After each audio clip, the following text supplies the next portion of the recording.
very hard. Last couple of months or years, he's been working extremely hard. ఏం పని చేస్తున్నారు? He's working. Avinash ని MP చేయడానికి ఏమేం చేయాలో ఆలోచిస్తున్నారు. He's working on that. జగనన్నని సీఎం చేయడానికి ఏమేం చేయాలో He's working on that. ఇది సరిగ్గా చనిపోయిన వివేకం పెదనాన్న చనిపోయిన 12 రోజులకు అంటే మార్చి 27, 2019లో ఈ ప్రెస్ మీట్ సుంతక్క పెట్టింది. చాలా స్పష్టంగా ఆమె మాట్లాడడం మీరు కూడా విన్నారు. లాస్ట్ కొన్ని నెలలుగా మా నాన్న అవినాష్ను ఎంపీ చేయడానికి, జగనన్నను సీఎం చేయడానికి కృషి చేస్తూ ఉన్నారు, తీవ్రంగా శ్రమిస్తూ ఉన్నారని చెప్పి స్పష్టంగా సుంతక్క మాట్లాడిన మాటలు ఇవి. నేను ఇదే వీడియోను హైకోర్టుకి ఇచ్చా నా బెయిల్ వాదనలు జరిగేటప్పుడు.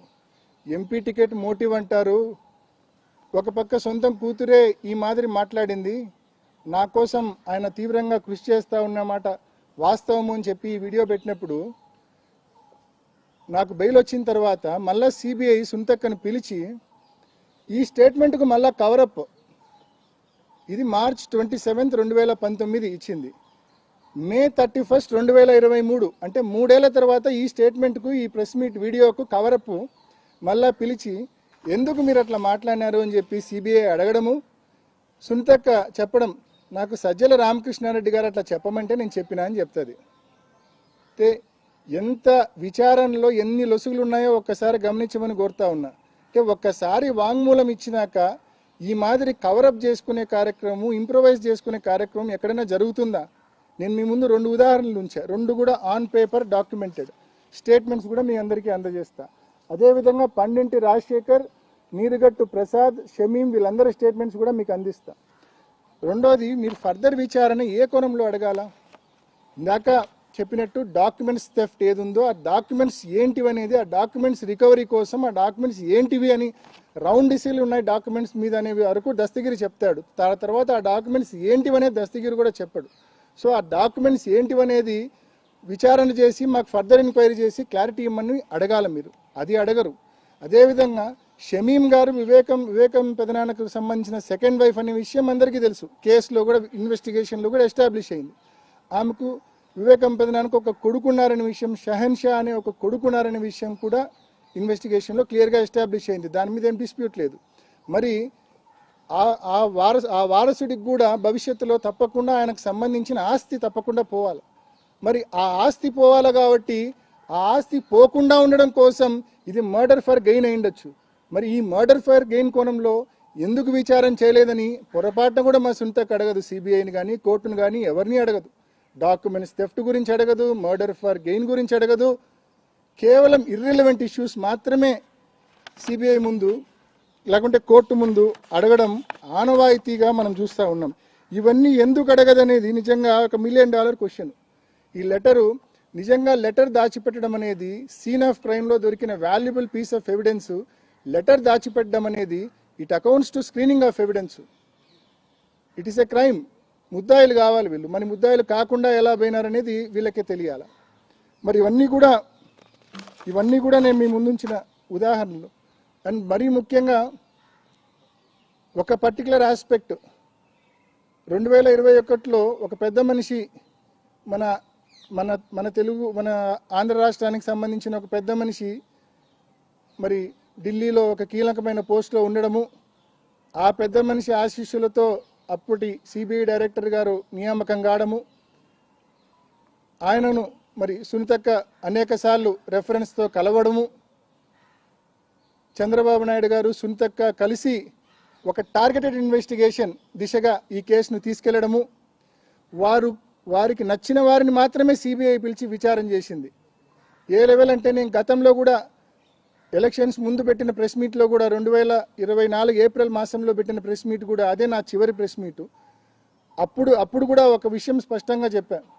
నేను హిమకుంట్ల నన్ను విచారణకు సిబిఐ పిలిచినప్పుడు నన్ను దాదాపు 12 సార్లు విచారణకు పిలిచింది సిబిఐ.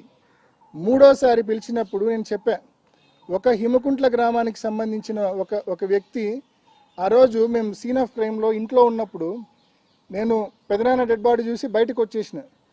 బయటకు వచ్చి గేట్ దగ్గర ఉన్నప్పుడు ఒక వ్యక్తి దాదాపు అతనితో పాటు ఇంకొక 20-25 మంది మనుషులు ఉన్నారు అక్కడ. హిమకుంట్ల గ్రామానికి సంబంధించిన వ్యక్తి. ఆ వ్యక్తి గేటును అంటే పోలీసులకు ఫోన్ చేసినామన్నా వచ్చే వరకు కొంచెం సేపు ఆగండి అని చెప్పినాం. అప్పటికి ఇంకా మా నాన్న కూడా రాలేదు సీన్ ఆఫ్ క్రైమ్కు. మా నాన్న కూడా 7:10 ఆ ప్రాంతంలో వచ్చారు.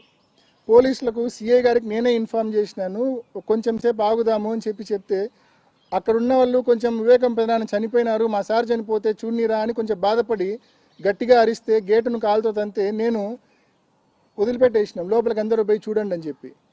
ఆ రోజు నేను ఆ విషయాన్ని సిబిఐకి చెప్పినాక మళ్ళా అది నేను ఆ వ్యక్తి అతనా కాదా అని చెప్పి వెరిఫై చేసుకోవడం కోసం కనుక్కుంటే ఆ వ్యక్తి ఎన్నో ఇంట్రెస్టింగ్ ఇష్యూస్ చెప్పినాడు.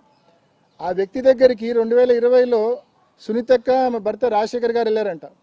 వెళ్ళి నువ్వు సీన్ ఆఫ్ క్రైమ్కు ఫస్ట్ పోయినోళ్ళల్లో నువ్వు కూడా ఒకడివి, నిన్ను సిబిఐ వాళ్ళు పిలుస్తారు, అక్కడ జరిగింది అడుగుతారు, వాళ్ళు అడిగిన విషయం నువ్వు చెప్పాలంటే తప్పకుండా చెప్తా, అక్కడ జరిగింది వాళ్ళు అడిగింది తప్పకుండా నాకు తెలిసినంతవరకు నేను చెప్తానమ్మా అన్నాడంట. అట్లా కాదు, వాళ్ళు అడిగినప్పుడు అవినాష్ రెడ్డి నీతో గుండెపోటు అని చెప్పినాడని చెప్పి నువ్వు చెప్పాలా అని చెప్పినారంట. ఎవరు భార్యాభర్తలు ఇద్దరు ఆయనకు. అంటే నాకు అట్లా చెప్పలేదు కదమ్మా, నేను ఎందుకు చెప్పాలి అట్లా అన్నాడంట. అంటే లేదు మా నాన్నకి ఎంతో మంచి శిష్యుడివి నువ్వు, మా నాన్నకు చాలా ఆప్తుడివి నువ్వు అట్లా చెప్పి తీరాల్సిందే అని చెప్పి ఆయన మీద ఒత్తిడి తీసుకొచ్చినారు.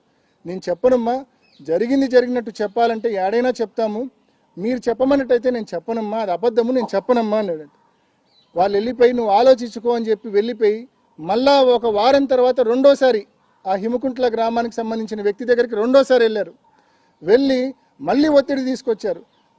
మేము చెప్పమన్నట్లే నువ్వు స్టేట్మెంట్ ఇవ్వాలా, మేము ట్రైన్ చేసినట్టే, మేము ట్యూటర్ చేసినట్టే నువ్వు స్టేట్మెంట్ ఇవ్వాలా సిబిఐకి అని చెప్పి ఆ వ్యక్తి మీద ఒత్తిడి తెచ్చారు.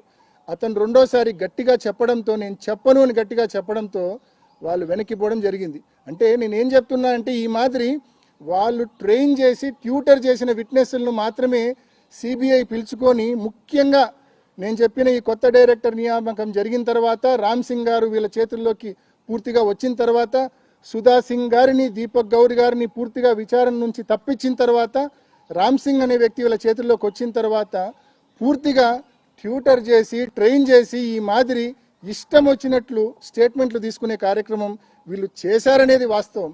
విచారణ పూర్తిగా తరోగా చూసిన వారికి ఎవరికైనా కూడా ఇది స్పష్టంగా అర్థమవుతుందని చెప్పి మీ అందరికీ తెలియజేస్తా ఉన్నా. అదేవిధంగా దస్తగిరి స్టేట్మెంట్లో ఇంకా అనేక విషయాలు చెప్తాడు. వివేకానంద రెడ్డి గారికి అనేక అక్రమ రిలేషన్స్ ఉన్నాయని కూడా, అక్రమ సంబంధాలు ఉన్నాయని కూడా చెప్తాడు. అక్రమ సంబంధాల నేపథ్యంలో ఆ కోణంలో కూడా మర్డర్ జరిగిండొచ్చు. ఆ కోణంలో పొరపాటును కూడా సునీతక్క ఫర్దర్ ఇన్వెస్టిగేషన్ అడగదు, ఎప్పుడూ అడగదు ఆ కోణంలో. అంటే నేను ఆ ఆస్పెక్ట్స్లోకి, ఇండివిజువల్ ఆస్పెక్ట్స్లోకి నేను పోవడం కరెక్ట్ కాదు కాబట్టి నేను పోవడం లేదు. కానీ ఆ కోణంలో మాత్రం విచారణ అడిగిన దాఖలాలు లేవు, అడిగే ప్రయత్నం కూడా చేయదు. ఎందుకంటే దస్తగిరి చెప్పిన వాంగ్మూలంలోనే క్లియర్గా ఉంది ఈ అక్రమ సంబంధాలకు సంబంధించి. అవి ఏ రకంగా ఈ హత్యకు సంబంధము కూడా చాలా క్లియర్గా ఉంది. అదేవిధంగా డ్రైవర్ నీరుగట్టు ప్రసాద్ చెప్పిన దాంట్లో కూడా అది ఎస్టాబ్లిష్ అవుతుంది. బట్ అయినప్పటికీ ఆ కోణంలో ఫర్దర్ విచారణ చేయమని చెప్పి మాత్రం పొరపాటున కూడా అడిగిన దాఖలాలు లేవు. ఈ ఆస్పెక్ట్స్ అన్నీ కూడా నేను ఇప్పుడు మాట్లాడుతూ ఉన్నాయి కాదు, ఇవన్నీ కూడా విచారణ జరుగుతున్నప్పుడే నేను అనేక